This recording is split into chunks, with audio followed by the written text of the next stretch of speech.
Chapter 9 of the Flight of the Noldor. After a time a great concourse gathered about the Ring of Doom, and the Valar sat in shadow, for it was night.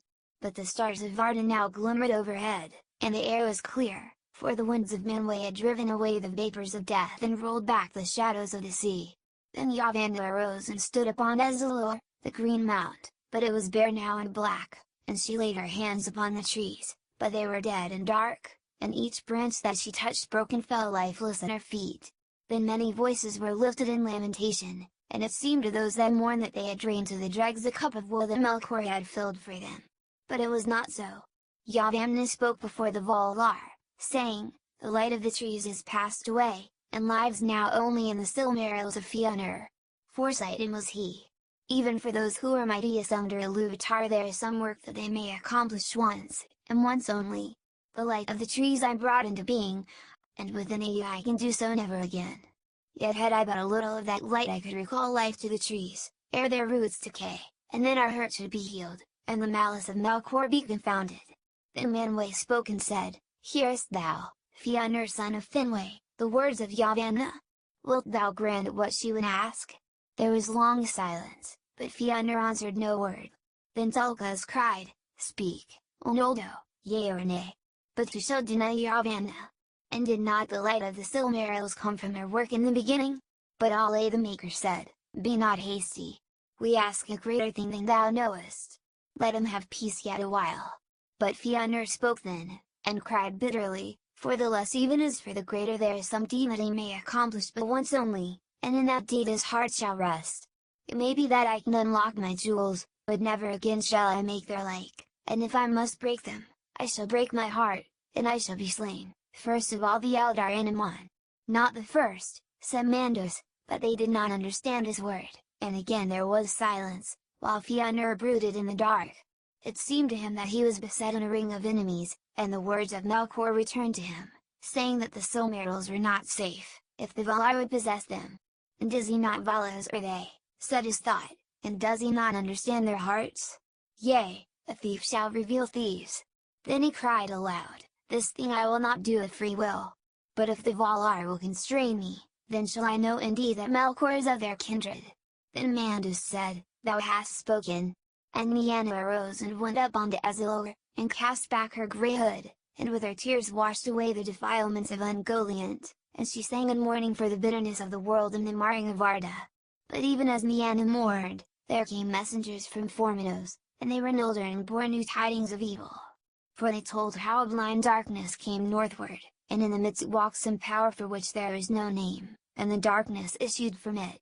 But Melkor also was there, and he came to the house of Fëanor, and there he slew Finwë king of the Noldor before his doors, and spilled the first blood in the blessed realm, for Finwë alone had not fled from the horror of the dark.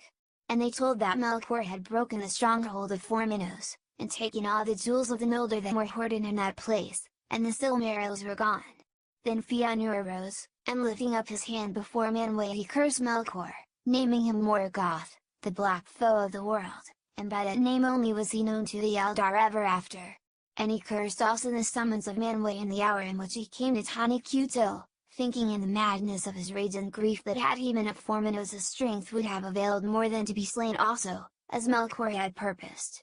Then Fëanor ran from the Ring of Doom, and fled into the night, for his father was dearer to him than the light of Valinor or the peerless works of his hands, and who among sons, of elves or of men, have held their fathers of greater worth? Many there grieved for the anguish of Fëanor, but his loss was not his alone, and Yavanna wept by the mount, and feared that the darkness should swallow the last trace of the light of Valinor forever. For though the Valar did not yet understand fully what had befallen, they perceived that Melkor had called upon some aid that came from beyond Arda.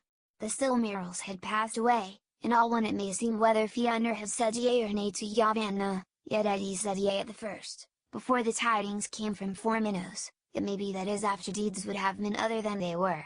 But now the doom of the Noldor drew near. Meanwhile Morgoth escaping from the pursuit of the Valar came to the wastes of Araman. This land lay northward between the mountains of the Pelori and the Great Sea, as Avathar lay to the south, but Araman was a wider land, and between the shores and the mountains were barren plains, ever colder as the ice drew nearer. Through this region Morgoth and Ungoliant passed in haste, and so came through the grey mists of Oimere to the Helcarax, where the strait between Araman and Middle-earth was filled with grinding ice, and he crossed over, and came back at last to the north of the Outer Lands. Together they went on, for Morgoth could not elude Ungoliant, and her cloud was still about him, and all her eyes were upon him, and they came to those lands that lay north of the Firth of Drangist. Now Morgoth was drawing near to the ruins of Angband, where his great western stronghold had been, and Ungoliant perceived his hope, and knew that here he would seek to escape from her, and she stayed him, demanding that he fulfill his promise. "Blackheart," she said, "I have done thy bidding, but I hunger still. What wouldst thou have more?" Said Morgoth. "Dost thou desire all the world for thy belly? I did not vow to give thee that. I am its lord." "Not so much," said Ungoliant. "But thou hast a great treasure from Forminos, I will have all that. Yea, with both hands thou shalt give it." Then perforce Morgoth surrendered her the gems that he bore with him, one by one and grudgingly, and she devoured them, and their beauty perished from the world. Hugi and darker yet grew Ungoliant, but her lust was unsated. "With one hand thou givest," she said, "with the left only. Open thy right hand." In his right hand Morgoth held close the Silmarils, and though they were locked in a crystal casket, they had begun to burn him, and his hand was clenched in pain, but he would not open it. "Nay," he said, "thou hast had thy due. For with my power that I put into thee thy work was accomplished. I need thee no more. These things thou shalt not have, nor see. I name them unto myself forever." But Ungoliant had grown great, and he less by the power that had gone out of him, and she rose against him, and her cloud closed about him, and she enmeshed him in a web of clinging thongs to strangle him. Then Morgoth sent forth a terrible cry, that echoed in the mountains. Therefore that region was called Lameth, for the echoes of his voice dwelt there ever after, so that any who cried aloud in that land awoke them, and all the waste between the hills and the sea was filled with a clamour as of voices in anguish. The cry of Morgoth in that hour was the greatest and most dreadful that was ever heard in the northern world. The mountains shook, and the earth trembled, and rocks were riven asunder. Deep in forgotten places that cry was heard. Far beneath the ruined halls of Angband, in vaults to which the Valar in the haste of their assault had not descended, Balrogs lurked still, awaiting ever the return of their lord, and now swiftly they arose, in passing over Hethlum they came to Lameth as a tempest of fire. With their whips of flame they smote asunder the webs of Ungoliant, and she quailed, and turned to flight, belching black vapors to cover her, and fleeing from the north she went down into Beleriand, and dwelt beneath Gorgoroth, in that dark valley that was after called Nandungarthub, the valley of dreadful death, because of the horror that she brought there. For other foul creatures of spider form had dwelt there since the days of the delving of Angband, and she mated with them, and devoured them. And even after Ungoliant herself departed, and went whither she would into the forgotten south of the world, her offspring abode there and wove their hideous webs. Of the fate of Ungoliant no tale tells. Yet some have said that she ended long ago, when in her uttermost famine she devoured herself at last. And thus the fear of Yavanna that the Silmarils would be swallowed up and fall into nothingness did not come to pass, but they remained in the power of Morgoth. And he being freed gathered again all his servants that he could find, and came to the ruins of Angband. There he delved anew his vast vaults and dungeons, and above their gates he reared the threefold peaks of Thingerdrim, and a great reek of dark smoke was ever wreathed about them. There countless became the hosts of his beasts and his demons, and the race of the orcs, bred long before, grew and multiplied in the bowels of the earth. Dark now fell the shadow on Beleriand, as is told hereafter, but in Angband Morgoth forged for himself a great crown of iron, and he called himself king of the world. In token of this he set the Silmarils in his crown. His hands were burned black by the touch of those hallowed jewels, and black they remained ever after, nor was he ever free from the pain of the burning, and the anger of the pain. That crown he never took from his head, though its weight became a deadly weariness. Never but once only did he depart for a while secretly from his domain in the north, seldom indeed did he leave the deep places of his fortress, but governed his armies from his northern throne, and once only also did he himself wield weapon, while his realm lasted. For now, more than in the days of Autumno ere his pride was humbled, his hatred devoured him, and in the domination of his servants and the inspiring of them with lust of evil he spent his spirit. Nonetheless his majesty as one of the Valar long remained, though turned to terror, and before his face all save the mightiest sank into a dark pit of fear. Now when it was known that Morgoth had escaped from Valinor and pursuit was unavailing, the Valar remained long seated in darkness in the Ring of Doom, and the Mare and the Vanir stood beside them and wept, but the Noldor for the most part returned to Tirion and mourned for the darkening of their fair city. Through the dim ravine of the Calistri fogs drifted in from the shadowy seas and mantled its towers, and the lamp of the Minden burned pale in the gloom. Then suddenly Fëanor appeared in the city and called on all to come to the high court of the king upon the summit of Tuna, but the doom of banishment that had been laid upon him was not yet lifted, and he rebelled against the Valar. The great multitude gathered swiftly, therefore, to hear what he would say, and the hill and all the stairs and streets that climbed upon it were lit with the light of many torches that each one bore in hand. Fëanor was a master of words, and his tongue had great power over hearts when he would use it, and that night he made a speech before the Noldor which they ever remembered. Fierce and fell were his words, and filled with anger and pride, and hearing them the Noldor were stirred to madness. His wrath and his hate were given most to Morgoth, and yet well nigh all that he said came from the very lies of Morgoth himself, but he was distraught with grief for the slaying of his father, and with anguish for the rape of the Silmarils. He claimed now the kingship of all the Noldor, since Finwë was dead, and he scorned the decrees of the Valar. "Why, O people of the Noldor," he cried, "why should we longer serve the jealous Valar, who cannot keep us nor even their own realm secure from their enemy? And though he be now their foe, are not they any of one kin? Vengeance calls me hence, but even were it otherwise I would not dwell longer in the same land with the kin of my father's slayer and of the thief of my treasure. Yet I am not the only valiant in this valiant people. And have ye not all lost your king? And what else have ye not lost? Cuptairn and Neverland between the mountains and the sea. Here once was light, that the Valar begrudged to Middle-earth, but now dark levels all. Shall we mourn here deedless forever, a shadow folk, mist-haunting, dropping vain tears in the thankless sea? Or shall we return to our home? In coy vine and sweet ran the waters under unclouded stars, and wide lands lay about, where free people might walk. There they lie still and await us who in our folly forsook them. Come away! Let the cowards keep the city." Long he spoke, and ever he urged the Noldor to follow him and by their own prowess to win freedom in great realms in the lands of the east, before it was too late, for he echoed the lies of Melkor, that the Valar had cozened them and would hold them captive so that men might rule in Middle-earth. Many of the Eldar heard then for the first time of the aftercomers. "Fair shall the end be," he cried, "though long and hard shall be the road. Say farewell to bondage! But say farewell also to ease. Say farewell to the weak. Say farewell to your treasures.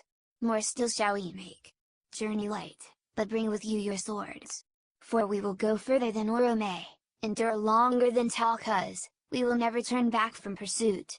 After Morgoth to the ends of the earth. War shall we have and hatred undying. But when we have conquered and have regained the Silmarils, then we and we alone shall we be lords of the unsullied light, and masters of the bliss and beauty of Arda. No other race shall oust us." Then Fëanor swore a terrible oath.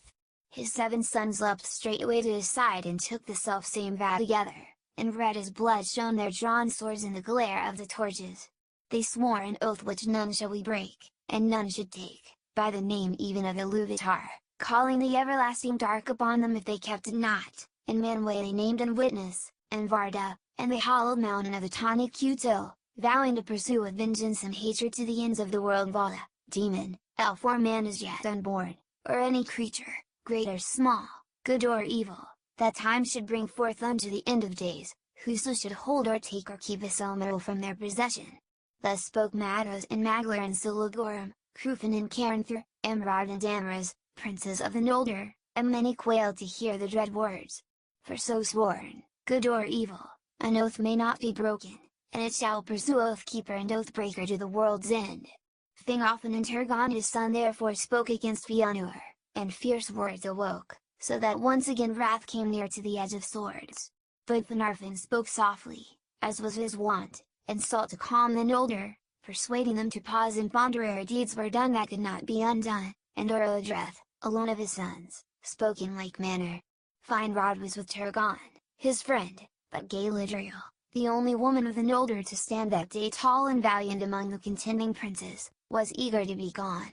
No oaths she swore, but the words of Fëanor concerning Middle-earth had kindled in her heart, for she yearned to see the wide unguarded lands and to rule their realm at her own will.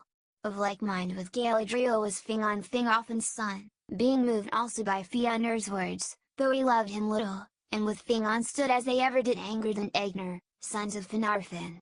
But these held their peace and spoke not against their fathers. At length after long debate Fëanor prevailed, and the greater part of the Noldor there assembled he said aflamed with the desire of new things and strange countries. Therefore when Finarfin spoke yet again for heat and delay, the great shout went up, "Nay, let us speak on!" And straightway Fëanor and his sons began to prepare for the marching forth. Little foresight could there be for those who dared to take so dark a road. Yet all was done in overhaste, for Fëanor drove them on, fearing lest in the cooling of their hearts his words should wane and other counsels yet prevail, and for all his proud words he did not forget the power of the Valar. But from Valmaur no message came, and Manwë was silent. He would not yet either forbid or hinder Fëanor's purpose, for the Valar were agreed that they were charged with evil intent to the Elder, or that any were held captive by them against their will. Now they watched and waited, for they did not yet believe that Fëanor could hold the host of the Noldor to his will. And indeed when Fëanor began the marshalling of the Noldor for their setting out, then at once dissension arose. For though he had brought the assembly in a minute to depart, by no means all were of a mind to take Fëanor as king. Greater level was given to Thingolfin and his sons, and his household, and the most part of the dwellers in Tirion refused to renounce him, if he would go with them, and thus at the last as two divided hosts the Noldor set forth upon their bitter road. Fëanor and his following were in the van, but the greater host came behind under Thingolfin, and they marched against his wisdom, because Thingol his son so urged him, and because he would not be sundered from his people that were eager to go, nor leave them to the rash counsels of Fëanor. Nor did he forget his words before the throne of Manwë. With Thingolfin went Finarfin also, and for like reasons, but most loath was he to depart. And of all the Noldor and Valinor, who were grown now to a great people, but one had refused to take the road, some for the love that they bore to the Valar, and to all not least, some for the love of Tirion and the many things that they had made, none for fear of peril by the way. But even as the trumpet sang and Fëanor issued from the gates of Tirion, a messenger came at last from Manwë, saying, "Against the folly of Fëanor shall be set my counsel only. Go not forth. For the hour is evil, and your road leads to sorrow that ye do not foresee. No aid will the Valar lend you in this quest, but neither will they hinder you, for this ye shall know, as ye came hither freely, freely shall ye depart. But thou Fëanor Finwë's son, by thine oath art exiled. The lies of Melkor thou shalt unlearn in bitterness. Vala he is, thou say'st. Then thou hast sworn in vain, for none of the Valar canst thou overcome now or ever within the halls of Aya, not Gilru whom thou namest had made thee thrice greater than thou art." But Fëanor laughed, and spoke not to the herald, but to the Noldor, saying, "So. Then will this valiant people send forth the heir of their king alone into banishment with his sons only, and return to their bondage? But if any will come with me, I say to them, is sorrow foreboded to you? But in Aman we have seen it. In Aman we have come through bliss to woe. The other now we will try, through sorrow to find joy, or freedom, at the least." Then turning to the herald he cried, "Say this to Manwë Solimo, High King of Arda, if Fëanor cannot overthrow Morgoth, at least he delays not to assail him, and sits not idle in grief. And it may be that he has set in me a fire greater than thou knowest. Such hurt at the least will I do to the foe of the Valar that even the mighty in the Ring of Doom shall wonder to hear it. Yea, in the end they shall follow me. Farewell." In that hour the voice of Fëanor grew so great and so potent that even the herald of the Valar bowed before him as one full answered, and departed, and the Noldor were overruled. Therefore they continued their march, and the house of Fëanor hastened before them along the coasts of Irland. Not once did they turn their eyes back to Tirion on the green hill of Tuna. Slower and less eagerly came the host of Thingolfin after them. Of those Thingol was the foremost, but at the rear went Finarfin and Finrod, and many of the noblest and wisest of the Noldor, and often they looked behind them to see their fair city, until the lamp of the mind in Eldilva was lost in the night. More than any others of the exiles they carried thence memories of the bliss they had forsaken, and some even of the things that they had made there they took with them, a solace and a burden on the road. Now Fëanor led the Noldor northward, because his first purpose was to follow Morgoth. Moreover Tuna beneath Tanicuta was set nigh to the girdle of Arda, and there the great sea was immeasurably wide, whereas ever northward the sundering seas grew narrower, as the wasteland of Aryaman and the coasts of Middle-earth drew together. But as the mind of Fëanor cooled and took counsel, he perceived overlay that all these great companies would never overcome the long leagues to the north, nor cross the seas at the last, save with the aid of ships, yet it would need long time and toil to build so great a fleet, even were there any among the Noldor skilled in that craft. He resolved now therefore to persuade the Teleri, ever friends to the Noldor, to join with them, and in his rebellion he thought that thus the bliss of Valinor might be further diminished and his power for war upon Morgoth be increased. He hastened into Aquilunde, and spoke to the Teleri as he had spoken before in Tirion. But the Teleri were unmoved by aught that he could say. They were grieved indeed at the going of their kinsfolk and long friends, but would rather dissuade them than aid them. In no ship would they lend, nor help in the building, against the will of the Valar. As for themselves, they desired now no other home but the strands of Eldamar, and no other lord than Olwe, prince of Aquilunde. And he had never lent ear to Morgoth, nor welcomed him to his land, and he trusted still that Ulmo and the other great among the Valar would redress the hurts of Morgoth, and that the night would pass yet to a new dawn. Then Fëanor grew wrathful, for he still feared delay, and hotly he spoke to Olwe. "You renounced your friendship, even in the hour of our need," he said. "Yet you were glad indeed to receive our aid when you came at last to these shores, faint-hearted loiterers, and well-nigh empty-handed. In huts on the beaches would you be dwelling still, had not the Noldor carved out your haven and toiled upon your walls." But Olwe answered, "We renounced no friendship. But it may be the part of a friend to rebuke a friend's folly. And when the Noldor welcomed us and gave us aid, otherwise than you spoke, in the land of Aman we were to dwell forever, as brothers whose houses stand side by side. But as for our white ships, those you gave us not.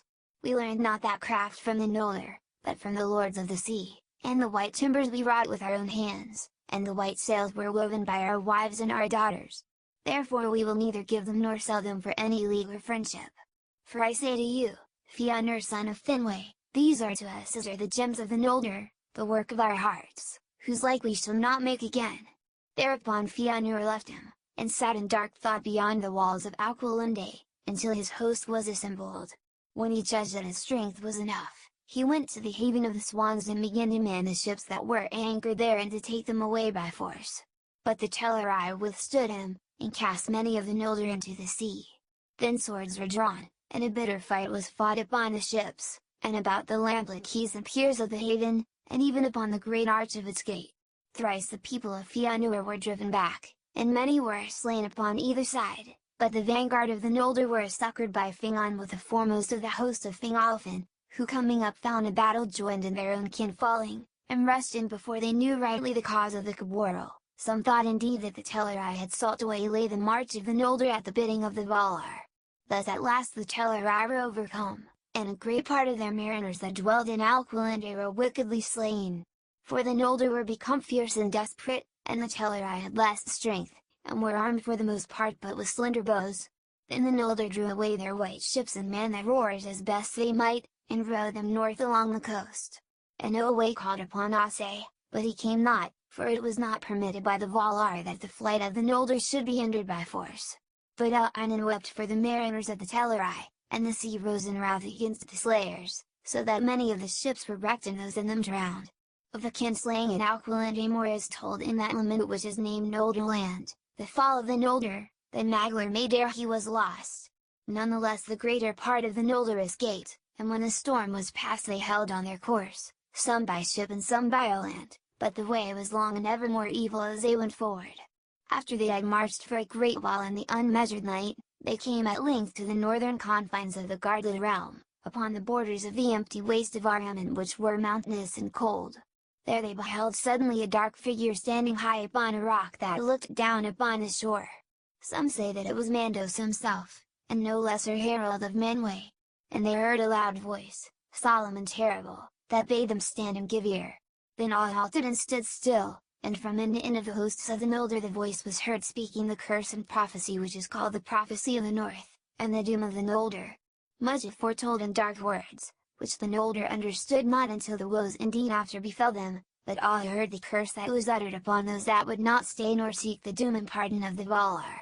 Tears unnumbered ye shall shed, and the Valar will fence Valinor against you, and shut you out, so that not even the echo of your lamentation shall pass over the mountains.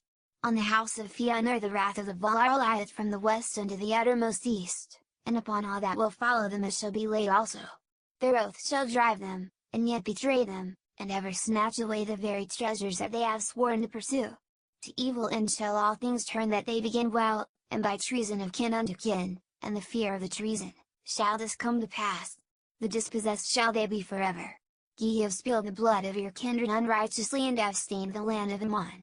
For blood ye shall render blood, and beyond Aman ye shall dwell in death's shadow. For though Ru appointed you to die not in Aya, and no sickness may assail you, yet slain ye may be, and slain ye shall be, by weapon and by torment and by grief, and your houseless spirits shall come unto Mandos. There long shall ye abide and yearn for your bodies, and find little pity though all whom ye have slain should entreat for you. And those that endure in Middle Earth and come not to Mandos shall grow weary of the world as with a great burden, and shall wane, and become as shadows of regret before the younger race that cometh after. The Valar have spoken. Then many quailed, but Fëanor hardened his heart and said, We have sworn, and not lightly. This oath we will keep. We are threatened with many evils, and treason not least, but one thing is not said, that we shall suffer from cowardice, from cravens or the fear of cravens. Therefore I say that we will go on, and this too I add, the deeds that we shall do shall be the matter of song until the last days of Arda. But in that hour Finarfin forsook the march, and turned back, being filled with grief, and with bitterness against the house of Fëanor, because of his kinship with Olwe of Alqualunde, and many of his people went with him, retracing their steps in sorrow, until they beheld once more the far beam of the Mind and upon Tuna still shining in the night, and so came at last to Valinor. There they received the pardon of the Valar, and Finarfin was set to rule the remnant of the Noldor in the Blessed Realm. But his sons were not with him, for they would not forsake the sons of Fingolfin, and all Fingolfin's folk went forward still, feeling the constraint of their kinship in the will of Fëanor, and fearing to face the doom of the Valar, since not all of them had been guiltless of the kinslaying at Alqualunde. Moreover Fingon and Turgon were bold and fiery of heart, and loath to abandon any task to which they had put their hands until the bitter end, if bitter it must be. So the main host held on, and swiftly the evil that was foretold began its work. The Noldor came at last far into the north of Arda, and they saw the first teeth of the ice that floated in the sea, and knew that they were drawing nigh to the Helcarics.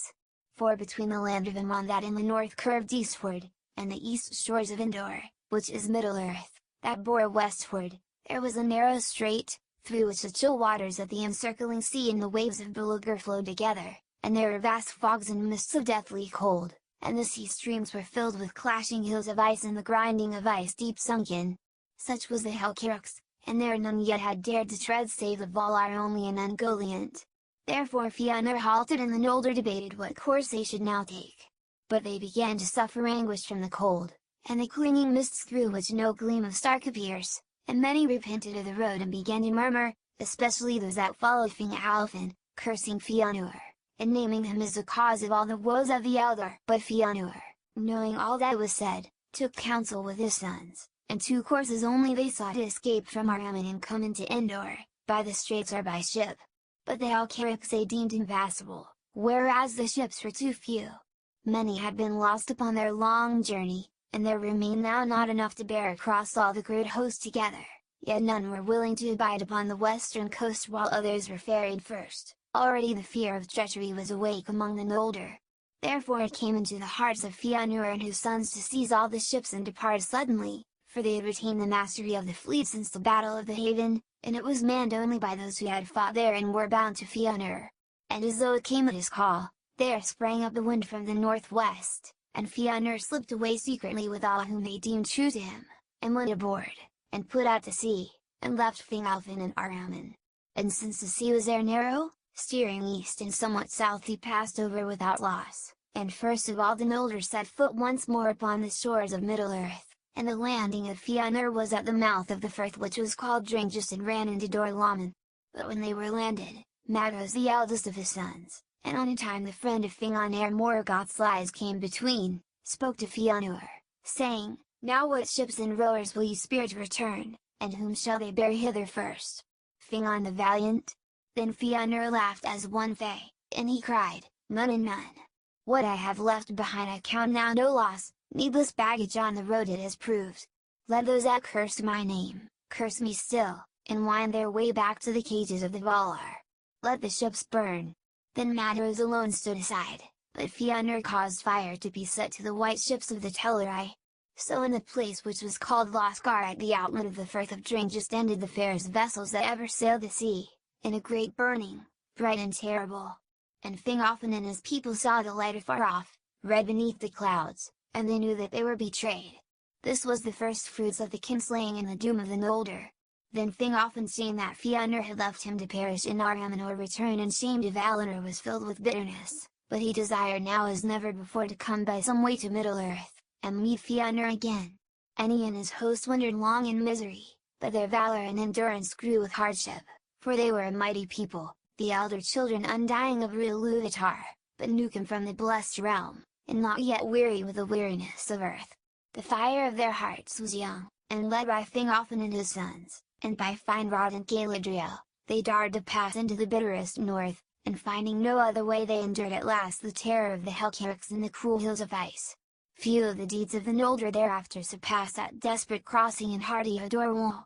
There Elenwë the wife of Turgon was lost, and many others perished also, and it was with a lessened host that Fingolfin set foot at last upon the outer lands.